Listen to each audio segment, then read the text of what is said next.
We are at the last show where we're talking about Atri, My Dear Moment. And holy shit, was this show another show that was harsh? Like, why? This one hurt. This one hurt a lot. So, jumping right into it, right? Let me find my notes real quick. I think it's at the top. Hold on. So, jumping just all right into it, eh? So, when the episode starts, it starts kind of like sort of normally, but the whole episode is kind of revolved around what happened in the very last moments of the episode, where Atari ended up, add one more to the misspelling list. Wait, no!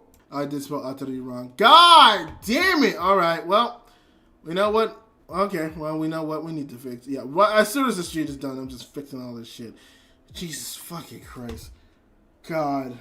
I swear I have to be dyslexic. There's no fucking way. And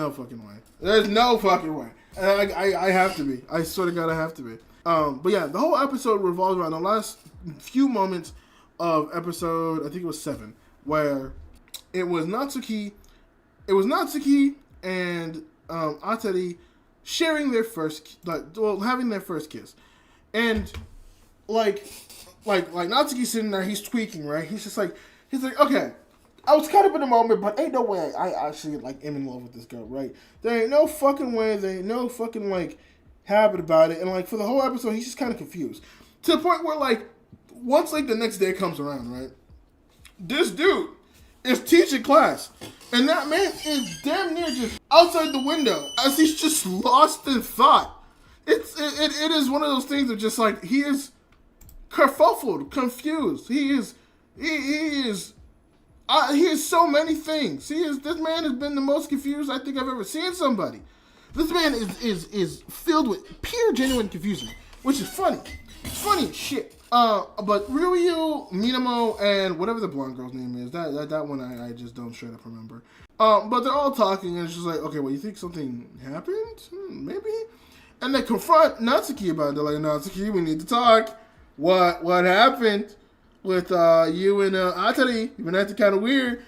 And he's denying it, and Minamo's like, okay, we probably shouldn't push. If he's telling the truth, something probably didn't happen. Eventually, he's like, no, something did. And he talks about it where it's just stuff happened, and I could admit this, and if she has a heart, she's damn near a fucking human, but she's not a human, and she's just a fucking piece of scrap, but why am I feeling these things? And I will say, I'm glad that someone brought it up, where it's wait, because I'm not gonna lie, this one is such a complicated one, where usually, I wouldn't address the whole, the lolicon thing, but it's one of those things where it's okay, obviously, there is a visible age gap with how he looks and how Natsuki looks, but also Natsuki, Atari knew of Natsuki when he was younger. Obviously, she was around when she was a younger child, and to be fair, we don't know how young she was, but obviously humanoids don't age like that, physically. So it's one of those weird things where it's well, she still physically looked like that when he had a crush on her. It's that she got older, and she got older. It was one of those weird things. And, oh man, no, don't you love hearing sirens going through your? It's great. It doesn't ruin the stream at all whatsoever. It doesn't ruin a talking stream whatsoever. Jesus Christ. But yeah, Atari looked the same when they met when they were younger, but also at the same time, obviously Natsuki got older, and they announced he's 17. And they don't know what age she is, but she's obviously in the class with the young students who are actual fucking children. But also it's just a complicated thing. On top of the ethical stuff, he's also conflicted on top of it's just there's no denying that she's the person I had a crush on, but also just what the actual fuck, I'm so confused. And so this whole episode is just around him trying to to do that and seeing everything she does and being flustered about everything, being oh, I want to cook a meal because I want to make you happy, I want to do this, I want to do that. Seeing there's a scene where she's preparing a bath and he's doing the little peeky scene. And then what happens is that he comes to the conclusion, right, of just, okay, I do believe that you have a heart, and I do believe that you have true emotions. But if that is the case, then we need to slow the fuck down and process whether or not how we feel is how we feel. And so he like separates the bad, does all this stuff, right? In order to be like, no, we won't do it until we fully understand how you feel and how I fully fucking understand how I feel. Because love is a complex thing. Feelings are a complex thing. And so if we do feel like this, that we're going to need to iron out how exactly we feel. And so you think that this is like a good direction, right? This is like a good path on how they're going, a good path on how they feel. Only Natsuki wakes up in the middle of the night, sees that Atri is at the table, writing in her log. And her log is basically saying stuff in the sense of like, oh, it seems like he likes this. It seems like that he does. It seems like that, like, this response works, this response that. It seems like that. And, like, when you initially read it, emotionally, it does seem like, yeah, no, you are just giving responses. And Natsuki's fucking mad. Because the end of this episode and the beginning of the next episode starts with a conversation of him being like, do you actually like me? Do you actually understand me? It's like, do you actually like me? Do you actually understand me? Do you actually care for me? Like, what the fuck exactly, like, are you? What the fuck exactly do you feel? And he comes to the conclusion where it's just like, okay, well, if you're just a robot computing things, then I just give you the order to don't fucking feel anything at all. Just don't feel no emotion. Just be like, whatever. And it is the most saddening scene where you see this girl, this humanoid, like, girl, who is filled with so much life and emotion and cheer and just happiness and all these other sorts of emotion, just completely go super, not serious, but completely go just android mode. Oh, Jesus fucking Christ. What the fuck happened? Oh, the music stopped for some reason. Jesus Christ. But yeah, she completely, just 100% goes into just super serious mode. And it's one of those things where it's like, yeah, she could do that in a heartbeat, which is insane. But it's one of those things where it's like, it probably is just like the AI picking out what's the best situation and then repeating the best responses for those situations. But it's also one of those things where it's just like, yeah, when you want to try to make somebody happy and try to understand, like, you would think of this situation, it would be one of those things of like, she would try to fight, but it also feels like she can't really fight and can't really say anything. So it's one of those things of just like, well, what are you? Do you actually have emotions? Do you actually have feelings? Like, what the fuck are you? And it was kind of hard to watch a little bit because he's like, what it feels like is genuinely a misunderstanding of like what I think he is interpreting as you are just making computing options, which is probably not the wrongest assessment either. It's like there's like a bit of truth to that, but it's also one of those things of just like, I am a fucking android. I'm a humanoid. I'm not actually human. I don't understand these emotions, nor do I understand like how they work. And so I gotta make these decisions. Xenoblex, I see you. How you doing? I hope you're enjoying the stream. But that's kind of the that's kind of like the conversation that Minamo and Natsuki have, because Natsuki just ends up walking into the rain and he just ends up passing out because he's just like so thrown off at his mind being fucked, right? That I think it's Rurika, and Minamo that I think find him. And so he's having a conversation where it's just like she's just making the best decisions that she thinks is the output from. But Minamo does give a good point where she's like, well, don't us humans kind of do that too? I mean, we look at situations and we pick out the best outcomes, the things that would either benefit us or benefit Happy. And like, she kind of puts that into perspective. She's like, you're not wrong. Like that's the thing too, right? It's just like, at what point are we calling a robot a robot? And at what point are we calling human a human? The lines are getting blurred every time. Like, the more we like talk about this shit, and the more that we go on this shit. And so like, he stays at Minamo's house and ends up going to school. And it assumes that like, well, I can't avoid Atari forever, so I should probably go to school. And so he does go to school, but finds out that Atari's not at school.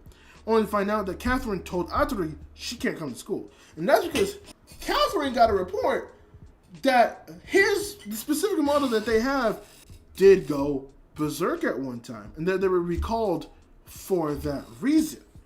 And we now find out it's like, oh, those memories of her being at a school, her doing that. Like, oh, that is because, it's like, oh, that is because she went berserk.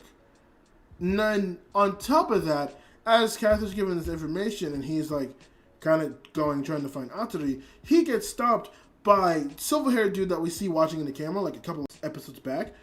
And he explains to him that, like, yeah, that report is right. She went berserk. Not only did she go berserk, but she went berserk on Professor Sheena, who is also your grandmother.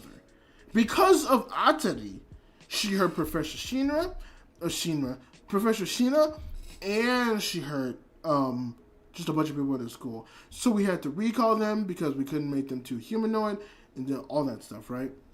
And so he's just like, listen, just sign the recovery consent form, give her to us, and we will be out of your hair. We'll leave you alone. We'll leave this town alone. We won't do shit. All we want is the girl. And obviously, there's still some attachment to him that he doesn't want to. Especially since, like, he goes back and he's just sitting on the boat, still herself. And he's like, you know, going through the motions, doing this stuff, and being like, oh, Atri, like, act like you would. And she does. She's like, oh, okay. And I think it's one of those things where she probably acts like everything is fine, but then she goes back and she acts more serious. And I can't tell if it's a coping mechanism of the AI or if it's one of those things where it's like, oh no, this is like the actual like command responses that we're seeing. Like, these are the actual command responses that we are seeing from this robot, which makes it even more confusing. So I get Natsuki's play, and so he sits there and he's just like, I gotta go, I gotta think about this for a minute. And so he sits there looking at the recovery consent form, and he's like, you know, he's just not thinking. Eventually, there's another storm that comes by that ends up washing away the submarine. But because of all this happening, in the amount of time that happened, the silver-tailed dude goes to the school, takes two of the younger kids hostage, tells them to go get Atari and Natsuki, bring him back to the school. Ririka sees Atari, only brings her back. And we see as like she goes, and like what I was expecting is her to like disappear. Like, not like hurt her, but disappear and be like okay, now we got what we wanted, now we're going to go. Bro, this man gets up, grabs a fucking chair, and starts beating the fuck out of her. I was baffled. I sat down, I'm like, oh, okay, it's the villain story. They're going to take her, they're going to take, I was like, oh, okay, I see. They're going to take Atari, take her back, and it's probably going to be a thing where they're going to have to infiltrate some type of, like, they're going to infiltrate wherever they are to try to get her back and change the opinion and do all that stuff. Oh, no, dude. He's just beating the fuck out of her. Bro, that shit had me baffled, kerfuffled, surprised. That man brought a chair and he's just wailing on her, and I'm just like, bro. If you told me that this little girl was going to get to beat the fuck on like this, that wouldn't have been, like, my thing. But obviously Natsuki comes back, sees that nobody's home right now, and then he reads the log that the silver-haired dude gave her before, because he was going out being like, oh, we wanted to make them as human as possible. So instead of taking mental logs, we had them read and write, like actually write their logs down on a pen and paper and stuff like that. And so he reads the current log, looking in the back, and there's a connection he makes. He's just like, okay, because he's like looking at the log, he's like, okay, this is the private log that actually happens. There might be some insight into these things. And in the back of it, he sees, oh, no, there's no way there's not at least something there. Because in the back of Atari's old logbook, there says Sheena on the one page and I love you on the next. Meaning, she has to have, these humanoids have to have some form of semblance of like independent emotion. Like, there's no way they're not, right? And so Natsuki through the rain is trying to fucking plow his way through, try to make it. His leg is broken and they're fucking he's trying to fight all the way through. Trying to fight his way to his young girl. And like, they can't really do anything, to be fair. Like, it's one of those things that you would expect the people to try to fight. But bro, that motherfucker has a gun. I'm not trying shit either, and I don't fucking blame them if I'm being completely honest with you. No, don't do that. Don't do that. I don't like that. Oh, okay, I think that was just me. Okay, that's fine. Jesus Christ. my stream fucking, and I have my Twitch stream open, my Twitch stream, so I was like, ah! But no. Yeah, we see until, like, he's running and he gets there, and that is where the episode ends. Of her not really fighting back, but Natsuki comes and is actually there being like, no, I am, ooh, we should probably skip that, I don't know. But it's like, oh, no, he is there to save her, because now he accepts that she has actual feelings. So, yeah, I'm not gonna lie, I was definitely confused at first where the fuck this was going, but man, like, I will admit, Atari lost me for a split second there. And, like, even going through the whole episode, I was like, man, I wasn't expecting this to be, like, a weird-ass romance. But it brought me back. And I was like, oh, I see what we're doing here now. I get it. So, yeah, lost me for a second there. But I get it. Still questionable about, like, them as a thing. But I can at least accept it to an extent, They're both technically underage, so yeah. Oh yeah, no, that's the end of the episode. Yeah, lost me, but it was good. Lost me, but it was fucking good. I would definitely give, honestly, no, the episode 9 gets like was it episode 8? Hold on. Was it episode 9 or was it episode 8? That's a very interesting thing to ask. Episode 9 or episode 8? Where is it? Where's my notes? Oh, episode 8 and 9. So episode 8 gets an 8 out of 10, and funny enough, episode 9 gets a 9 out of 10. I think those are really good episodes. Yeah, almost lost me, but it brought me back.